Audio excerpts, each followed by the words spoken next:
नमस्कार सांग माने आम ओडिशा विलेज कुकिंग चैनल को आपण मानकु स्वागत जनाउची। आज कलरा रे आपण मानक पई दुईटी रेसिपी नै आसीची। कलरा न खाउथबा लोक भी खाइबे। कलराटा जेमती हमर कम पिता लागिबो सेही परिका बनै की देखैबी।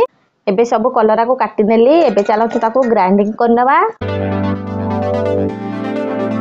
एबे देखंतु मु कलरा को भल भाबरे पेसेई नेली। आ कलराटा को बेसी पालस करियानी आमे एमती टिके खदडा अंश रखी के ताको पेसेइबा। एबे चलंतु ताको छाणी नबा। कलरा रो रस बाहर करिया पई आमे एमती गोटे जाली नेइचे। एबे जाली रे आमे कलरा को देई दबा। रस को हाथ सहाय्य रे भल भाबरे बाहर कर दबा।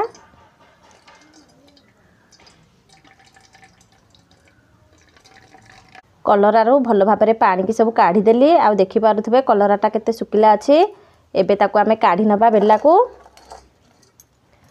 आमर जो रसटा अछि जो माने डायबिटीज लोक से माने पी परिबे। जहा को अधिक पित्ता खाया को भल लागे से माने भी पी परिबे। जदि आपण माने को अधिक पित्ता खाया को भल लागेनी तेबे पानी को आपण माने ढाली देई परिबे। 500 ग्राम रो कलरा नेइथिली ताको भल भाबरे बाटी की तार रस को बाहर कर नेइची। एबे एथरु आमे अधा रखी दबा सेकंड रेसिपी पई। आ फर्स्ट रेसिपी पई आमे एति की नबा। एबे चलंतु ताको भल भाबरे गोळेई दबा। फास्ट रे आमे अरुआ चावल बटा दबा। मु गोटे कप अरुआ चावल देइथिली ताको भल भाबरे धोई की गोड़ेई की तार पेस्ट बनै नेइची। एबे आमे अरुआ चावल बटा को देई दबा। खाइबा चामच रे मु 2 चामच बेसन नेइची ताको भी देई दबा। कलरा रो पित्ता कमेया पई मु गोटे बड़ साइज रा आलू नेइथिली ताको एमती चुन चुन करके काटि नेइची ताको भी देई दबा। गोटे बड़ साइज रा पियाज नेइथिली ताको एमती पतला करके काटि देइची ताको भी देई दबा। एबे रसुण आ कंचा लंका को छेची नबा।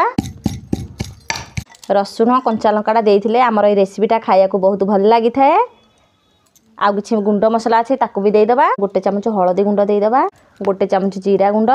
गोटे चमच धनिया गुंड देई दबा। गोटे चमच गरम मसला देई दबा। गोटे चमच लंका गुंड देई दबा।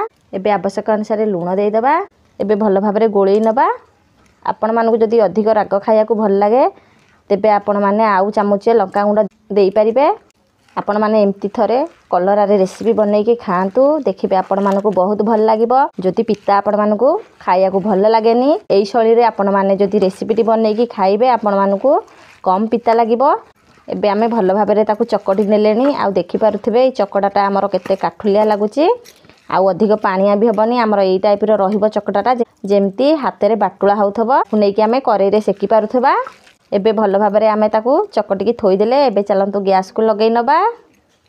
एबे तेल को पिठा करके सहाय्य रे चारि कर को देई दबा। सोरिष को देई दबा। एबे गोल गोल बनै की पिठा करि नबा।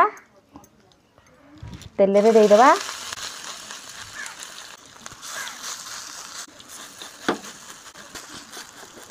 एबे आमे मझी पिठा टिके लेउटी दबा नहले तळ ताती जिवो बेसी। आपण माने वीडियो टिके देखुछंती वीडियो रे जदि आपण माने को भल लागि थाए लाइक शेयर सब्सक्राइब कर देबे। पाखरे थिबा बेल आइकन को दबाई देबे। सर्वप्रथम आमे जो नुवा वीडियो पोस्ट करबु आपण माने देखि परिबे। एबे आउ टिके तेल आमे पिठा करके सहाय्य रे चारि कर जाक देई दबा। कलरा बराटी खाया को बहुत भल लागि थाए जेहेतु एथरे आमे अरुआ चावल को देइचे। खाइला बसी के हमको कम पित्ता लागिबो जेहेतु एथरु आमे कलरा रस को बाहर कर देइथिले सेथि पई एथरे बेसी पित्ता अंश रहिनी। देखि पारुथबे कलरा बराटी केते सुंदर देखा गलानी। खाया को भी बहुत भल लागि थाए। हमर पखाल भात संगे रे बहुत भल लागि थाए खाया को। आपण माने गरम भात संगे रे भी खाई परिबे। आ कलरा बरा भल भाबरे हेई गलानी। एबे ताको आमे काढी नबा। फर्स्ट रेसिपी टी आपण मानको कलरा बरा करके देखैली। एबे चलंतु सेकंड रेसिपी टी की देखि नबा। गोटे बड़ साइज रो बाइगण नेइथिली ताको एई साइज रे मु काटि नेइची। आमे जो कलरा को रस बाहर करके रखिथिले ताको नेइची। एठो गोटे बड़ साइज रो आलू नेइची। एबे चलंतु आमे प्रेशर रे देकी सब जिंस को सिजेई नबा।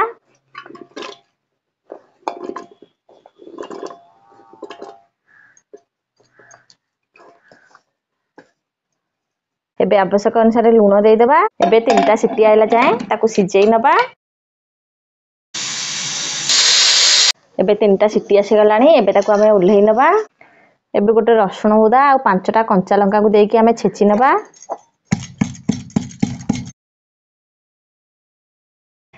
देखि पारुथबे आलू कलरा बाइगण केते भल भाबरे फिटी जाईची।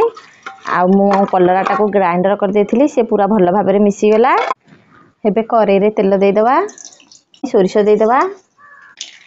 ଏବେ ସୋରିଷ ଫୁଟିଗଲାଣି ଛେଚିକି ରଖିଥିବା ରସୁଣ କଞ୍ଚା ଲଙ୍କାକୁ ଦେଇକି ଭାଜି ନେବା। ଏବେ ରସୁଣ ଭାଜି ହେଇଗଲାଣି ଆଳୁ ବାଇଗଣ କଲରାକୁ ଦେଇଦେବା।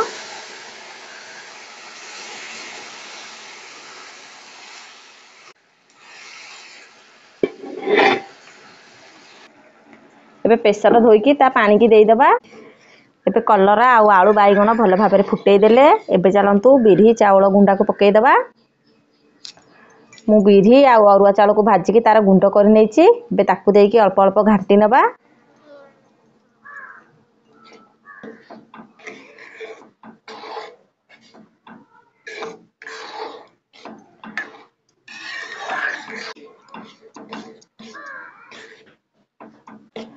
ଆପଣମାନେ ବିରି ଚାଉଳ ଦେଖିକି ଦେବେ, ଅଧିକ ଦେବେନି, ଅଧିକ ଦେଲେ କାଠୁଲିଆ ହେଇଯିବ, ବେଶୀ ଖାଇବାକୁ ଭଲ ଲାଗିବନି। ଦେଖିକି ଆପଣମାନେ ଏଇ ଟାଇପ୍ର ରହିବ ଯେମିତି ଦେବେ। ମୁଁ ଗୋଟେ ବାଉଲ ଅରୁଆ ଚାଉଳ ବିରି ଗୁଣ୍ଡା ନେଇଥିଲି, ମୁଁ ଅଧା ପକେଇ ଦେଇଛି ଆଉ ଅଧା ଅଛି, ଆକୁ ଆମେ ରଖିଦେବା। ଏବେ ଆମର କଲରା ଆଉଟାକୁ ଭଲ ଭାବରେ ଘାଣ୍ଟି ନେବା। ଏବେ କଲରା ଆଉଟା ଆମର ଭଲ ଭାବରେ ଫୁଟିଗଲାଣି ଦେଖିପାରୁଥିବେ, ଦେଖିବାକୁ କେତେ ସୁନ୍ଦର ଦେଖାଯାଉଛି ଆଉ ଖାଇବାକୁ ବି ବହୁତ ଭଲ ଲାଗିଥାଏ। ଯେହେତୁ ଆମେ କଲରାରୁ ରସକୁ ବାହାର କରିଦେଇଥିଲେ ଇଏ ବେଶୀ ପିତା ଲାଗେନି, ଅଳ୍ପ ଲାଗିବ। ଆଜି ଆପଣମାନଙ୍କୁ ଗାଁ ଗହଳିର କଲରାରେ ଦୁଇଟି ରେସିପି ବନେଇକି ଦେଖେଇଲି। ଆପଣମାନଙ୍କୁ ଯଦି ରେସିପି ଦୁଇଟି ଭଲ ଲାଗିଥାଏ ଆମକୁ କମେଣ୍ଟ ମାଧ୍ୟମରେ ଜଣେଇବେ। ଆପଣମାନେ ଏମିତି ଆମକୁ ସପୋର୍ଟ କରୁଥାନ୍ତୁ, ଆମେ ଆଗକୁ ଆପଣମାନଙ୍କୁ ଏମିତି ନୂଆ ନୂଆ ଭିଡ଼ିଓ କରିକି ଦେଖେଇ ପାରିବୁ। ଫାଷ୍ଟ ରେସିପି ଆପଣମାନଙ୍କୁ କଲରା ବରା କରିକି ଦେଖେଇଥିଲି, ସେକେଣ୍ଡ ରେସିପିଟି କଲରା ଆଉଟା। ଆଉ এই ଆଉଟାଟି ଖାଇବାକୁ ବହୁତ ଭଲ ଲାଗିଥାଏ। ଆପଣମାନେ ଜାଣିଥିବେ ପିତା ଆମ ଦେହ ପାଇଁ କେତେ ଭଲ ହୋଇଥାଏ। ଆପଣମାନେ ନିହାତି ଘରେ ଏମିତି କରିକି ଖାଆନ୍ତୁ, ଦେଖିବେ ଆପଣମାନଙ୍କୁ ବେଶୀ ପିତା ଲାଗିବନି, ଅଳ୍ପ ପିତା ଲାଗିବ। ଆଗରୁ ଆପଣମାନଙ୍କୁ କଲରା ପତ୍ର ଆଉଟା କରିକି ଦେଖେଇଥିଲି। ଆପଣମାନଙ୍କୁ ଯଦି କଲରା ପତ୍ର ନ ମିଳୁଛି ଆପଣମାନେ ଏମିତି କଲରା ଆଣିକି ତାର ଆଉଟା କରିକି ଖାଇପାରିବେ। ଆଉ ଏଇ ଆଉଟାଟା ଖାଇବାକୁ ବି ବହୁତ ଭଲ ଲାଗିଥାଏ। କଲରା ଆଉଟାଟା ଆମର ଭଲ ଭାବରେ ଫୁଟିଗଲାଣି ଦେଖିପାରୁଥିବେ। ଆପଣମାନେ ଏହି ସମୟରେ ଗ୍ୟାସକୁ କମେଇ ଦେବେ, ନହେଲେ ଆଉଟାଟା ଆପଣମାନଙ୍କ ହାତରେ ପଡ଼ିଯିବ। ଆଉ ଆଉଟାଟା ବେଶୀ ବହଳିଆ କି ବେଶୀ ପାଣିଆ ହେବନି, ଆମର ଆଉଟାଟା ଏଇପରିକା ରହିବ। ଏବେ ଖାଇବା ପାଇଁ ଆମର କଲରା ଆଉଟା ପୁରା ରେଡ଼ି ହେଇଯାଇଛି। ରହୁଛି, ନମସ୍କାର।